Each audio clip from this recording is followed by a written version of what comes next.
waqtiga dheer ee adag ee nala qaadateen iyo xaaladda adag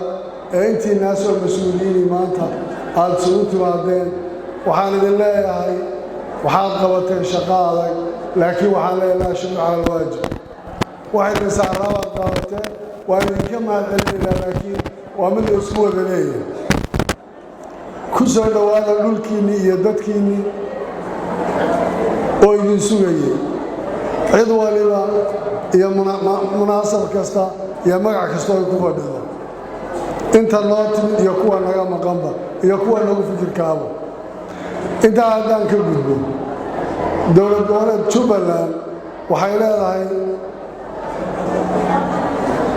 khudbaddii xilliga tartanka ayaan ku sheegay ujeeddada iyo danta iyo waxa aan anagu doonayno taasoo ahayd inaan mar walba ka shaqaynayno dib u heshiisiin isu tanaasul isku xidhnaan iyo wada shaqayn waa halhayska ay leedahay Jubbaland mar walbana mid ay iyadu u taagan tahay waxaan ballan qaaday inaan dhammaystirayno sistamka dowladnimo waxaan ognahay Soomaaliya sistamka dowladnimo ay qaadatay saddexda leeyara ee dowladda federaalka dowlad goboleedka iyo midda la dhisay councilada ama dowladaha hoose ilaa heer degmo gaaraysa inaan dhammaystirno oo aan doonayno sida asxaabta qaarkeed ay ka hadlayeen inay noqoto xilligan waqtigiisa kale waxa laga hadlayo doorashooyin ka dhaca ilaa heer degmo oo guddiga xuduudaha iyo doorashooyinka Jubbaland ay ku hawlan yihiin sida ay deegaanada uga dhisi lahayn maamuladaas oo qoriisu dhiib ku shaqayn doono haddii aynan kuwa deegaanada jooga xuquuqdooda helin ta dowladda goboleedkuna ayna helaynin ta dhaxana ayna helaynin ay noqonayso jaranjaro isku xidhan waa siyaasadda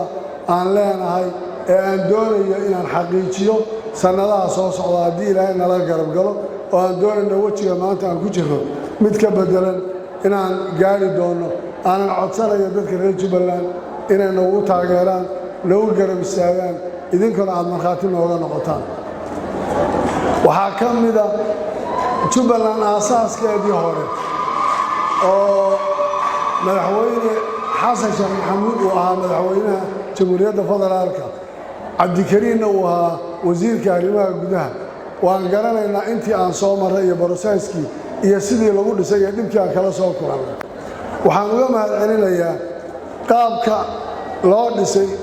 isteydyada iyo sida loo dhammaystiray dowlad goboleedyada iyo marxaladda la soo gaarsiiyey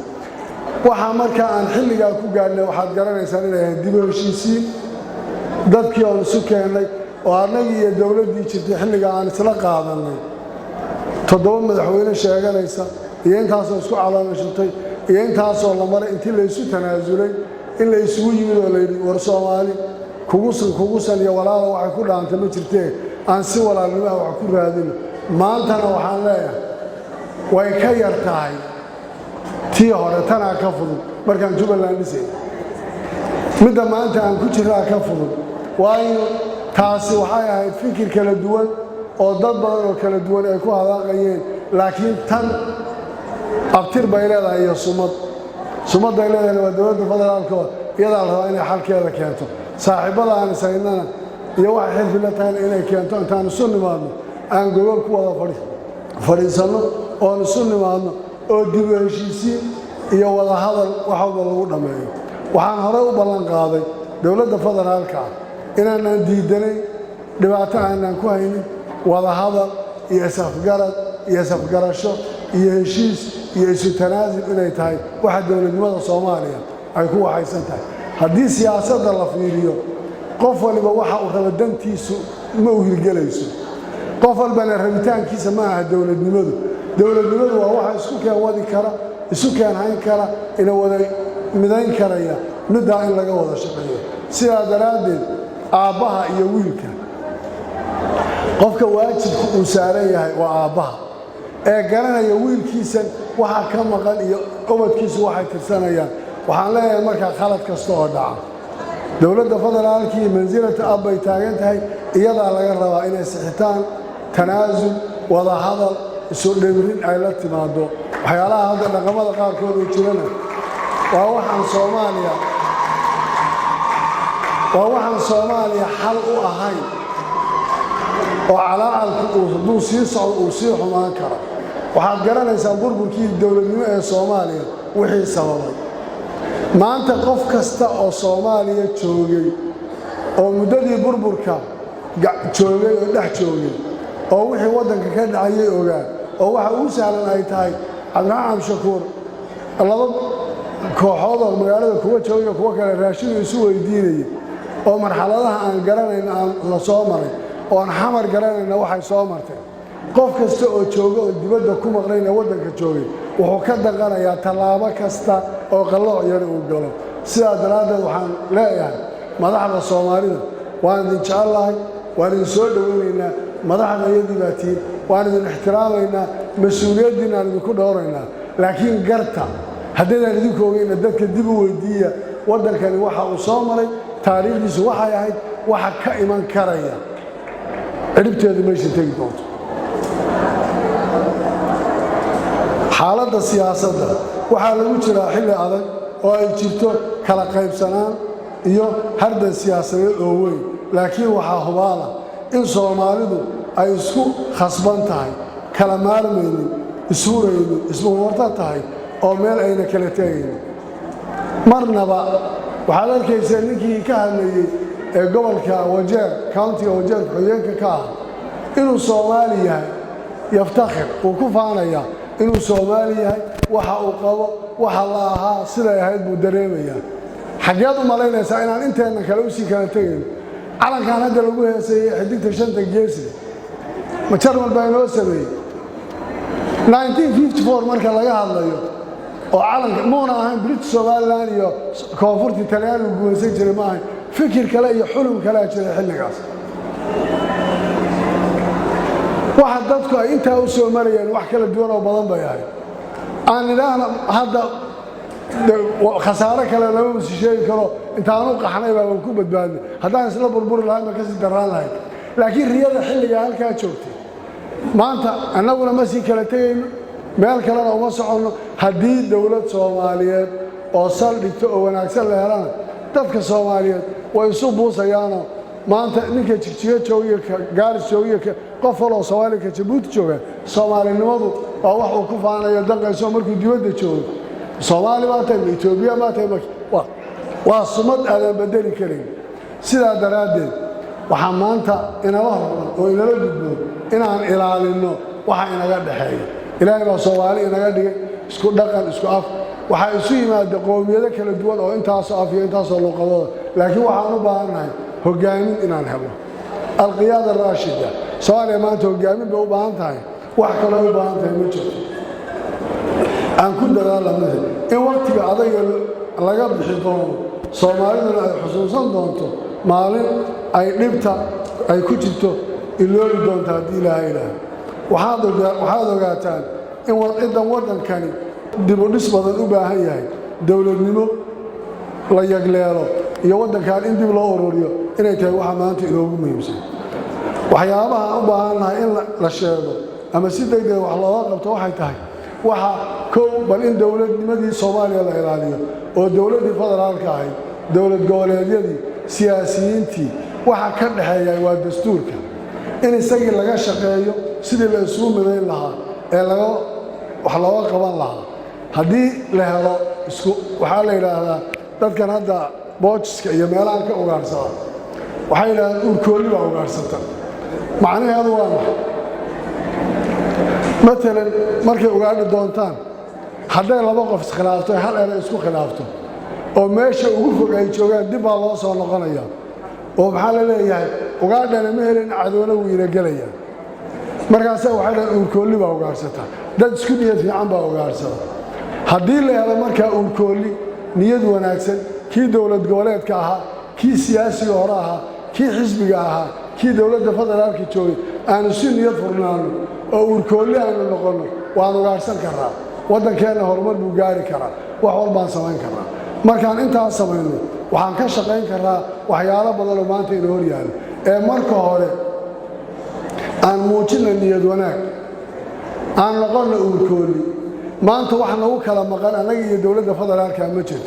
ma jirto waxaan ku mutaysanay intaasoo caqabadood oo dhacaya ma jirto waxaan ku mutaysanay maanta in la yiraahdo hooyada dhoolay ka soo tagaysay waa inay 2 saacadood iyo bar soo socoto 30 daqiiqo meeshay soo soconaysay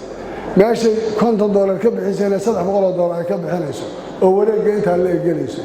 ma jirto sabab keenaysa in dadka la xusuusiyo waxyaalo badan oo noocaas ah waxaa mas'uuliyadda iska leh dawladda dhexe wax kasta oo xal iyo walaag inay keeno waxaan diyaar u nahay oo u aqoonsanahay inay waalid noo yihiin inaan anagu u aqoonsanahay dawladnimo inaanu nahay xertoodii inaan nahay shaqaalahoodii inaan nahay gacan yarayaashoodii laakiin macnuhu muxuu yahay caaq inaan noqono iyagaa sababi karaya ilmahaaga labada ilmood ee dhashay haddaad sidan iyo sidan kale tiraahdo adaa wax walba isaga dhigi karaya markaan intaas samayno yaa waxaan gaaraynaa markaa waxaan u baahanay waxaan aad ugu faraxsanahay in abaalmarinta Nobel Peace Prize la siiyey ra'iisul wasaaraha Itoobiya oo maxay sababtu tahay Itoobiya iyo Eritrea waxay ahayn cadal caadi aad u adkay arrintooda inay isu yimaadaan oo xaaladooda la xalliyo oo la dejiyo waxaan aad ugu farxay noocaas intuu maanta ku xidhan yahay kii shalay shabaabka ka xidhay ee uu la dagaalamay maanta uu hortiisa ku xidhan yahay oo haddii kiis loo haystay intay maxkamadda la geeyo gobolka ay tiri waa lagu waayay dambigaas oo warqad la siiyey la siyaasadeeyo oo kiisaana intii lagu raadiyo la yiraahdo haddaad sidan yeeli wada kanaad yeelaysaa oo kii shalay uu la dagaalamay maanta uu u xidhan yahay amniga yaa ka shaqaynaya waayo ruuxa amni ka shaqaynaya haddii loo raacayo shabaabka yuu noqonaya maalin walba waa la dagaalanaa dagaal baana waan isdilaa meel baan isla naala ma wuxuu ugu xukumayaa waddanka absolutely maya amniga waa inaan ka wada shaqayno markaasaan xorriyad iyo nolol u baxayna waa inaan doorashada 2020 ka shaqayno waan garanayaa aad baan ugu mahadcelinay madaxweyne anu lama soo shaqayn siyaasi hore ma ahayn qoladii labada shariif iyo ragga kaliya ku jiray farooliyo kuma jiro laakiin xilli dhow baan la soo qaybsaday madaxweyne xasan waxaan ugu mahadcelinayaa doorashadii 2016 markii lagu soo socday tiimkiisu oo ragga qaarka hadda aan sheegayn marxalado badan bay ka shaqaynayaan fikir badan baa la isla keenay wuxuu qaatay wax waliba ka qaloocsanaatay in doorasho dhacdo waxay noqotay intaan tashi isugu nimaadno waliba anagu ka aqlabiyad badan inuu yiraahdo sida aqlabiyada aad u qaadatay ma idin ku raacay oo ay keentay in la qaato nooca in isteedyada ay noqdaan meelaha doorashada ay ka soo dhacayso oo intii la dhaadhiciyo halkaa la gaarsiiyo halkii oday laga tago mayna marnayn xilligaas wuu har fadhiyaa madaxweyne xasan sheekh waxaa laga shaqaynayay extension 2 sano oo baakayta oo baarlamaanku ay leeyihiin madaxweynuhu adigii annagu waan israacno madaxweyne xasan sheekh geesinimo muujiyay wuxuu leeyahay sharaf baan ku sharaftii baan ku tagayaa ama iyadaan ku soo noqonaya taasaan ku qaadanay waxaan maanta 2020 in doorasho dhacdo 2020 bilowgeeda waxay ku xiran tahay in hadda laga sii shaqeeyo ama la yiraahdo wartii 2016 baan qaadanaynaa ama la yiraahdo ma waan beekhaaminaynaa district baan gaarsiinaynaa ama la yiraahdo war odaygii aan idhaahno laakiin waa in talaabo la qaato inta in ka badan kiiska doorashadu waxyaalaha xasaasiga hadda dhibka keeni kara Soomaalidana wuxuu arkay in waliba damac ku jira muxuu yahay damac ku jira waxa weeye wallahi waa daa istaagtay waad helaysaa saarag badan oo ku tashanay oo laga yaabo qaarkood ra'iisul wasaare inay deedeeyeen oo qaarkood laga yaabo inay rajaba ka qayb baan waliba intuu soo sharxay nasiibkiisa uu ku helay lacala haddaan anaada Jubbaland ka tago hore u baxo inaan heli lahaa baa laga yaabo marka aan chance ka la baneeyo dadka hala siiyo fursad ay leeyihiin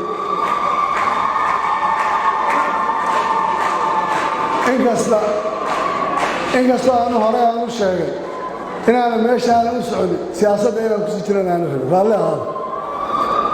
dhamaystirka dastuurka in dastuurka la dhamaystiraay waa shay waajib laakiin waxaan oran lahaa warbal dastuurka la joojiyo faraqsigu ku jira dadkii lahaa ehelkii oo gacanta kuma jiraan odaygii jawaari ay rogrogi jiray xataa ma jiro ninkii Allah u naxariistay ahaa xoosh oo isaga laftiisu dhinac ka waday uu dhintay Allah u naxariisto cid lagu ogyahay ma jirto maligii markaa sanatarada iyo xildhibaanada ku howlan iyo wasaaradii anigu matalaadan ku lahaa kuma haysto sababtoo dowlad goboleedyada xubnaha ku lahaayeen ha laga wada tashada ee lama hayo waxay la tahay bariyahan waxaa soo baxday wax stop la yidhaahdeen stop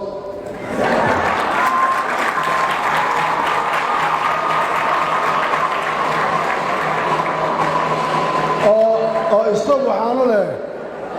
dastuurku intaa in ka badan ma xamili kara halkaa lagu joojiyo waxaa aad looga hadlaa dayn cafis waan soo dhowaynaynaa daynta in lanaga cafiyo oo shakhsi kastoo soomaaliya ilmaha yarka ee daynta lagu leeyahay ee uuna ogeyn wax galay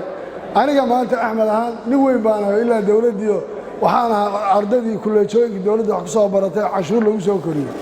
oo wax ku soo baratay daynta lagu leeyahay aad laygama dhaadhicin karaya haddaana dowladnimadiiyo buwaagta dib ugu noqon waxay tahay markaa daynta la cafiyayo waan rabnaa in la iska cafiyo laakiin waxaa ka horaysa war deeqda hadda aan qaadanayno iyo daynta la cafiyayo waxa laga helayo iyo canshuurta aan qaadanayno accountability ha leelo horta hala xisaabtamo oo waxaan aan ogaada waxaan ku leeyahay waxaad maqlaysaa 100 milyan baa qola bixisay intaasaa la bixiyey ما شهدنا مالك أهلي مالك كل عضينا ور الله ما هي وحبنا لوان وردينتنا هلا نجعفيه حساب علينا على هذا نذكر هوصنا هذا تعالى وانا الله وسؤال وين من ماذا يود تلك أمة الصومالية بيقولوا وروريك مالها بالشدو وأنا اسمه نقطة سياسية انتاس واتكون قربتان ما أنا أهم سقف أما قار إن جامدة والربان إنه وحشرانه waxaan la rabo waxay tahay wax guud oo anaga ila la wada jira oo aan wada baahanahay waxaan ku wada gaari karaa wada shaqaynta iyo isku dhawaashaha isku kalsoonida qolada la ilaa international community juhdi badan bay Soomaaliya galiyeen wax badan bay qabtay oo mahad celinayaan juhdiga galiyeen dhaqaalaha ku bixiyeen laakiin hal baan rabaa inaan wax yar ka hoos ilaado safiirada iyo beesha caalamka dadka betelay nin walba adiga CV-gaaga iyo intaan joogo wax mayna dhicina ka dhigin waxa dhabtay wadanka ka jira intaad ka hadashaan boolisiga wadanka iyo wanaagaad uga tagaysaan ka shaqeeya laakiin ha ka shaqeeynin Axmed Raalaha ka noqdo iyo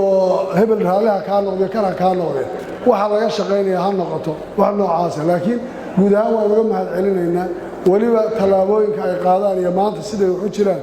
iyo inay dareemaan wadanka dhibaato inay ka jirto aad baan ugu mahad celinayaa waxaan leeyahay markaan asal Jubbaland nahay waan soo dhaweynaynaa cid kasta oo maanta wanaag nagala shaqeynaysa oo diiwaangelin nagala shaqeynaysa oo canaan leenahay noo sheegaysa oo wax aan ku khaldanahay naga qabanaysa laakiin waxa inta badan Soomaali baan uga baahanahay beesha caalamka laakiin inta ay leedahay waa siinayna Amisom waa loo mahad celiyay horena waa loogu mahad celiyay mahad celinteeda waxay asal u ahayd inay dhiigooda iyo naftooda u hureen waxaan rabaa ciidanka Amisom inay taariikh Soomaaliya uga tagaan maaha inay joogaan dhufaysyada ku jiraan waxay u baahan tahay inay tagaan oo Soomaaliya ay uga tagaan wax fiican oo ciidan Soomaaliyeed oo dhisan oo hubaysan oo tababaran oo lagu wareejiyo laga tago laakiin haday noqoto ciidankii Soomaalidu inuu banaanka ku baabacsan yahay iyaguna ay tufaaxa iyo qaraha iyo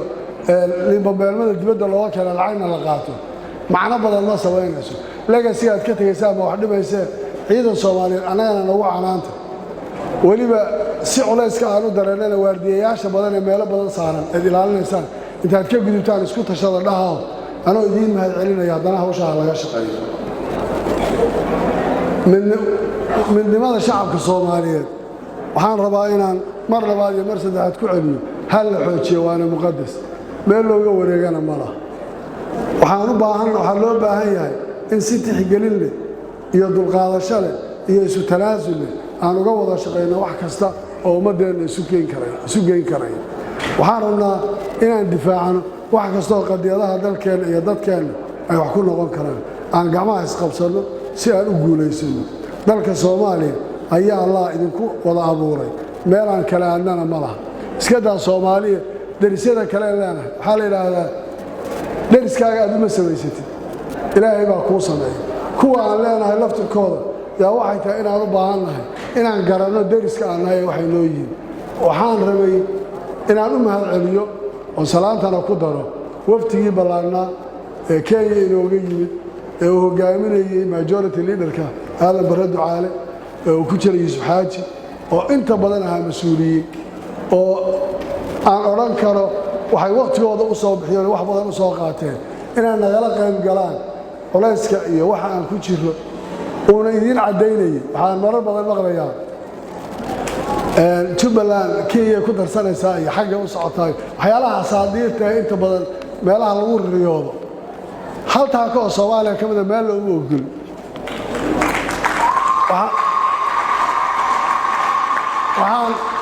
waxaan in badan ka hadlay oo mar laga hadlayo xuduudka Mandheera iyo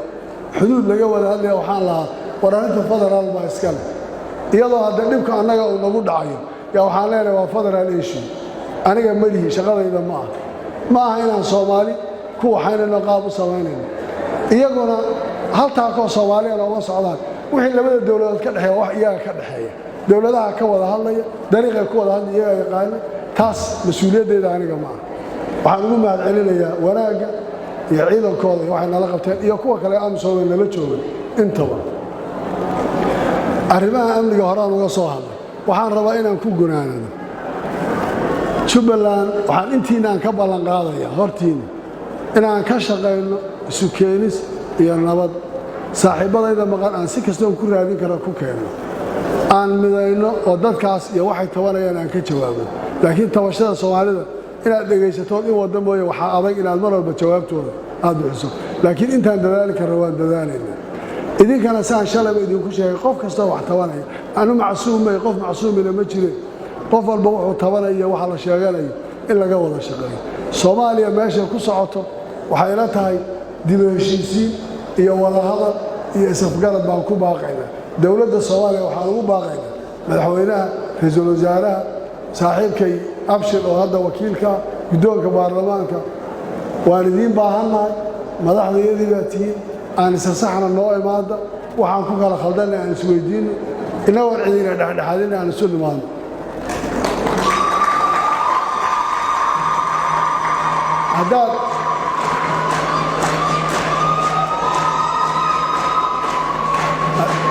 haddaad soo hagaagi weydaan waxba dhimale annaga idiin soo hagaagayne meeshaad rabtaan iyo ciddaad dan moodaan oo dhammaan isugu tegaynaa laakiin mar walba anugu waxaan ka jeclaa shay walba Soomaalinimada taasaanan qadarinaya oo soo dhaweynaya Jubbaland maanta waxay diyaar u tahay inay deegaanada maqan xoreysato midnimadeedana ilaaliso maamulkana dhaadhiciso dawladda federaalka ay la shaqeyso wixii khaldan la iska qabto gobasha Jubbaland taalana waa mid Soomaaliyeed u taala maalintii loo baahdo lagu wada hadli karaa gobol nabadeed baa taala waa lagu wada hadli karaa iska daa hadda in aniga iyo dawladda dhexdhexaadiyeen dawladda dhexe iyo khaladaadkeeda cidii wax ka tabanaysa iyo dadka ay wax ka tabanay inay dhexdhexaadiyaan xataa diyaado marka aad baad u mahadsantihiin aad baan idinka mahadcelinayaa wabilaahi tawfiiq assalaamu calaykum waraxmatullaahi wabarakaatuh